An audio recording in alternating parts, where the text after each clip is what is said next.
Oliver Tree is known for his comedy-like performances, his crazy outfits and hairstyles, and the individual characters he plays. My name's Oliver Tree, and this is how to skateboard.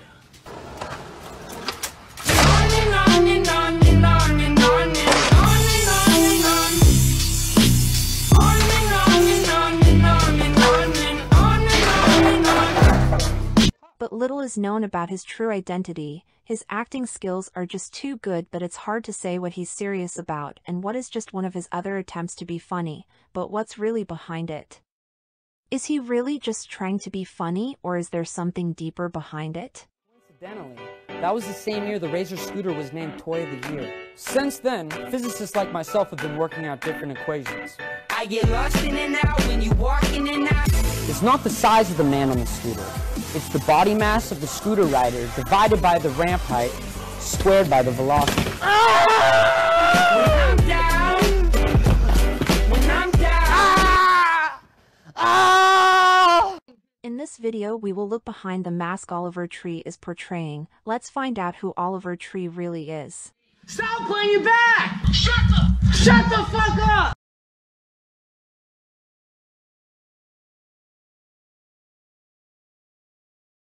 Secret songs that have been found on the internet and will probably never see the light of day show his true feelings, his true self. I'm not doing too well. You won't help me even when you're there. Instead you watch me falling down the stairs. You left me to die, how come you don't care? What's going on that made you need to write these really sad songs? I think to be a human is to suffer. Mm. It's like this never-ending cycle of suffering. Okay, so what were you suffering from? What was making you sad at the time? Heartbreak, that's for certain. Yeah. Just the realization that I'm a failure. And what? Everything. There are also very old videos of Oliver before he became a well-known personality, the oldest being a Mentos commercial. It doesn't matter what comes, fresh goes better in life. With Mentos fresh and full of life. Nothing gets to you, staying fresh, staying cool. With Mentos fresh and full of life. Fresh goes better, Mentos fresh day. Fresh goes better with Mentos fresh and full of life. Mentos, the fresh maker. This is Oliver Tree, and this is the Double Joint Challenge. Oliver was already struggling with depression at that time. He seems to be a person who attaches great importance to relationships, and probably has not had good experiences with it. Many of his old secret songs tell of his loneliness, hopelessness, and the feeling of being worthless. Concept. Gave all I could, including my best try. In return, I was replaced by the next guy. In response, I could say a humble thank you, though. Cause in a strange way, sadness can make you grow.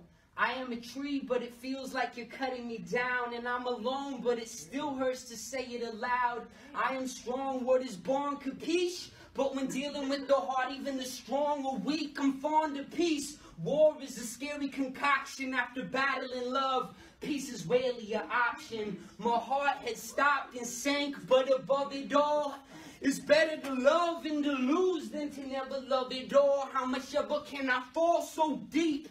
Somebody should have told me last week.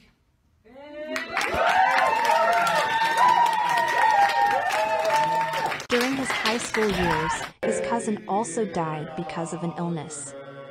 Oliver said in an interview that the two were very close. This event caused a trauma on Oliver's life, and he started to use drugs and drink a lot of alcohol to get rid of the pain. How did you start in the first place? Boredom? Like, what would you... Drugs? Any closer understanding? It was from my cousin dying. When I was in middle school, he got spiral meningitis, and he went brain dead in like 2 days. And that was like, and I had to say goodbye to him at the hospital. Like he was like a vegetable. Trauma. And that was like, before that, I like wouldn't do drugs. My friends were like, oh, we're going to go smoke. And this is like when I was in 6th grade or whatever. So it's like, my friends are like, we're going to go smoke. And I'm like, no, I'm not going to smoke. Basically would tell myself like, oh yeah, I could die at any moment. Cause he was only a year older than me. He was like one of my best friends. We had just taken him to Mexico that summer.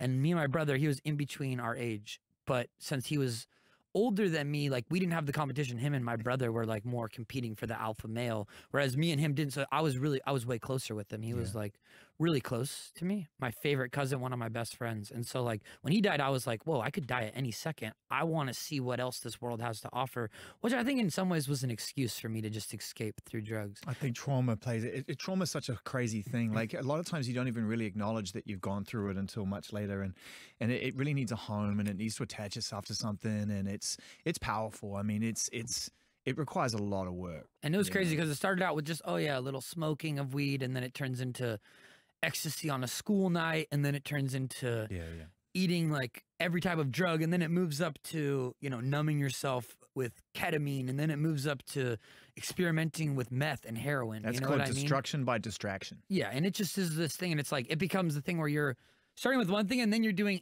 7 In one of drugs his at secret once. songs, he tells that he drives through the area at night without a destination because he has nothing better to do anyway, and he also sings about the fact that he is a loser from the start.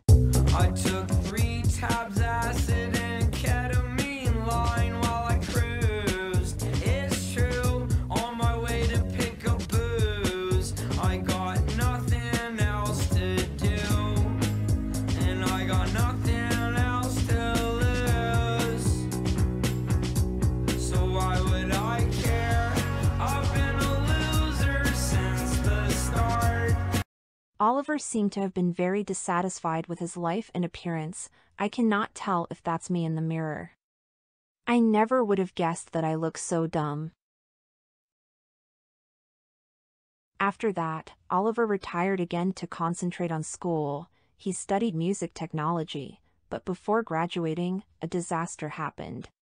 After Oliver stopped with his music, he became intensely interested in scooter action sports. He took part in competitions and experienced a terrible accident in which he broke both of his wrists, which meant that he also had to give up that hobby. Oliver still mentions this accident till today, making fun of it and constantly telling everyone how much it hurted him. Sometime before he could graduate from school, Oliver was kicked out by his parents for his drug abuse and was forced to live by his friends and sleep on their couches. To make it through the week, he had to sell drugs. Oliver doesn't like to talk about it. He always comes up with a new story to hide the situation he was in. The most common one he told was that he grew up in a circus and that he was a Bankrupt in professional belly 1992, dancer. a year before Oliver was born. This discredits the circus story, and the belly dancing story just seems a little too ridiculous to be true in my opinion. Check my knee page! Hit the check out my SoundCloud, link in bio! Don't check it out! Don't check it out! He spent a lot of time with his friends. Some of them were YouTubers and often filmed with Oliver. He did the most with Churdleys and Blake Weber, and Steve Zilberman was also seen more often. I'm scared. What's up? Oh, dude. Yo, sorry, man. Dude, Seems to me like a man to my fucking... I won't do it again. Dude, this guy, I don't know. Oliver? Get him dressed. No, we don't got that much time. Alright, so we're at Outside Lands. My name's Oliver Tree, this is Weathan. We just played for 8,000 people, and we're gonna put some disguises on so nobody recognizes us. One of his closest friends was Weathan, a smaller DJ who wrote some songs with Oliver. Got my eyes in my mouth and my legs just gave out. Why in the world would you leave me when I'm down? When I'm down. When I'm down. Oliver hasn't seen all these people for years. They have all gone their own way. Oliver later wrote in his deluxe album of Ugly is Beautiful that he misses them very much and talks about his old friends in general. My name's Oliver Tree, and I'm the vape god. Bring me my motherfucking vape, boys!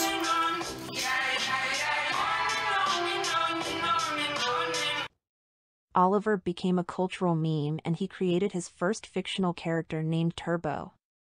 He had more of an antisocial character and was hardly like the real Oliver. But that's exactly what the fans loved about him. Now I humbly ask you one thing. What the fuck are you doing with your life? Help! Get me out! Get me out! Get me out of here!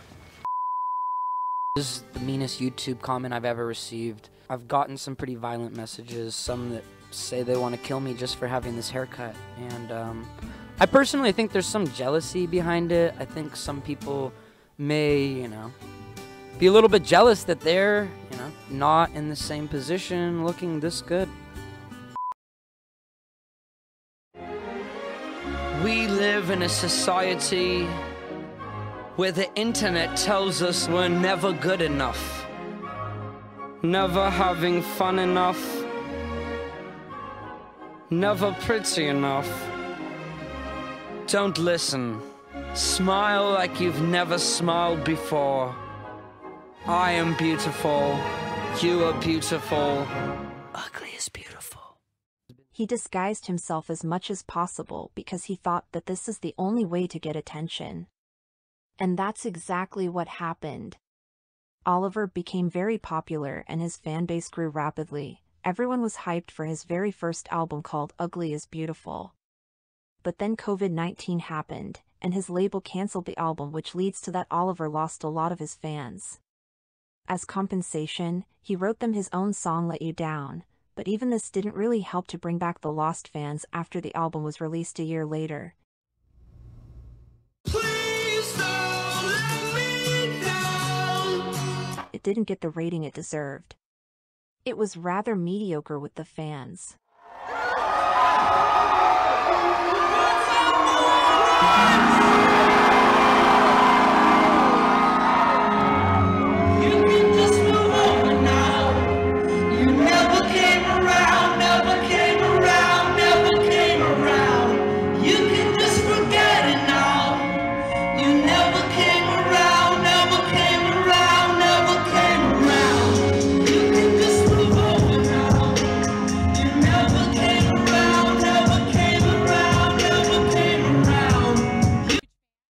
Oliver hid more and more in his character, which he created. At first, it was difficult for him to play this role seriously, as every now and then a laugh broke out. There was that lady who sings like Single Ladies or something. Wait, am I allowed to swear? You can. You guys bleep that out? Yeah, I will definitely bleep it out. You were like, your eyes just lit up. That's amazing. But at some point he was so good at it that everyone believed his stories and hardly anyone knew what Oliver was really like. Many fell in love with the Turbo role. He was cheeky, smoked weed, loved scooters, insulted and argued with many people, but most of all were his creative ideas to make a meme out of himself. Oliver doesn't care about money. He doesn't understand people who can't live without their Gucci bag and their expensive shoes or cars. He often mentioned that for years during his tour he was only filled with a suitcase full of clothes and of course his hot Cheetos. Finish this sentence. I can't make it through the day without my hot Cheetos.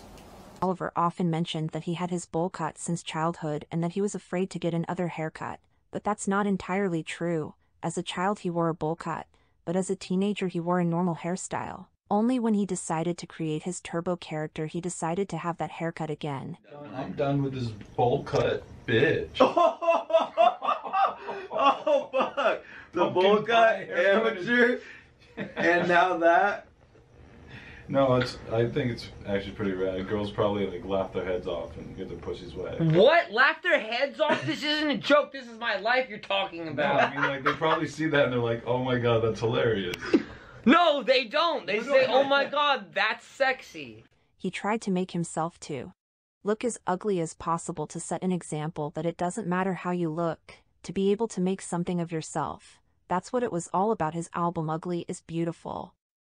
I didn't want to be famous. If I wanted to, I wouldn't have made myself ugly. Wake up every day and look in the mirror and I think I'm beautiful. But then I go online and have to listen to how ugly I am. How dissatisfied with your own lives do you have to be that you take it out on others?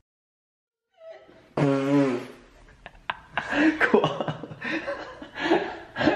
That was a good crack, sorry.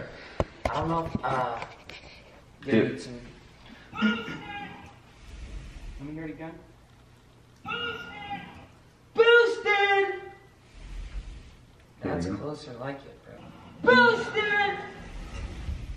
You like that? Yeah, there's some... It's what it takes, dude, to make perfect. That was just a random boosted that you had me do. It wasn't even like made for that specific shot, and I'm pro, and I go way harder than that.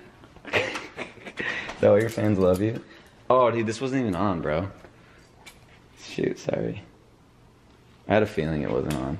You fucking joking. 'Cause I thought you turned it on, dude. Hey, wait, do it again. I'm not doing it. Do it again. That was it? I just filmed it, Churdley. Listen, now you listen up. Oliver doesn't really live anywhere. When he was with Melanie, he lived partly in her villa.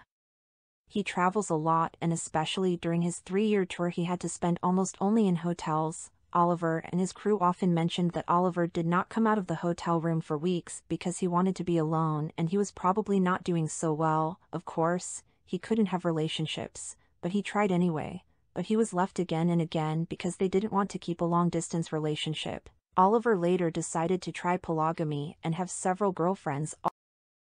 Some come and go, sometimes it's just sex, sometimes it's something more serious, but I don't want to have something unique. I'm not a guy for just one night. Of course, if I found the right person, I would become monogamous again, but you have to find that person first. Oliver spent a lot of time with the horses on his grandma's ranch. He came up with a new idea for a character he called Shawnee Bravo. He let his hair grow and dye it blonde, and at the hairdresser he put on extra extensions and created a new hairstyle called bowlet, a mix of a mullet and a bowl cut. He created a new jacket inspired by his old Turbo jacket, only this time in shades of blue. He turned into a koi bow and wrote an album about it, that Cowboys Also Cry, which is supposed to allude to the fact that even tough men are allowed to cry. He tried to become a country singer, but his album was still classified as alternative. He knew from the beginning that this album would fail. He made little effort to spread it. It seemed like a test of who leaves and who stays. Welcome everybody to the H3 Podcast. I'm here with Oliver Tree, against my will. I'm here in protest, only fulfilling an obligation. He's a musical artist. He's the guy on TikTok who goes, life goes on and on and on and on. All right, stop. He's the on and on guy from TikTok. Don't like him. His music sucks. This is Oliver Tree. You literally invited me on here to apologize. Are you going to apologize didn't? or not? Yes. That was the You agreement. texted me begging me to come on, like you made an obligation. I said Knock fine. it off, Ethan. In addition, one of his music videos was very questionable, and he got more hate. In this video he made out with some grannies. Shawnee retained the cheeky personality of Turbo crossed with the emotional side of Oliver. Almost every song of his was filled with sad love songs, especially his deluxe album.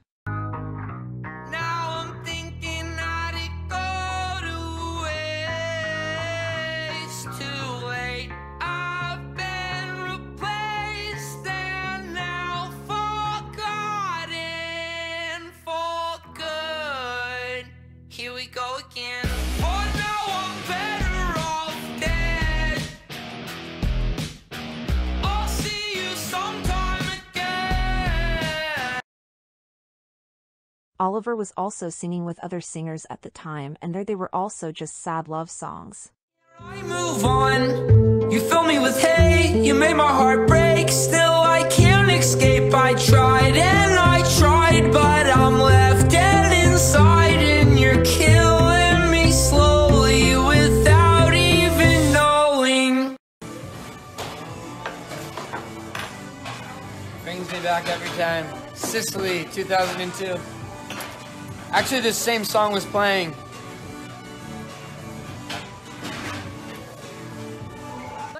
So now that he hung up his role as Turbo and he came up with something new, he lost a lot of fans because everyone loved him only because of Turbo. In the end, all I can say is that Oliver Tree is one of the most emotional persons out there, and he should be respected for all the things he does and not being hated for things he never did. Oliver is a very emotional person and doesn't deserve it to be hated or even bullied. She was born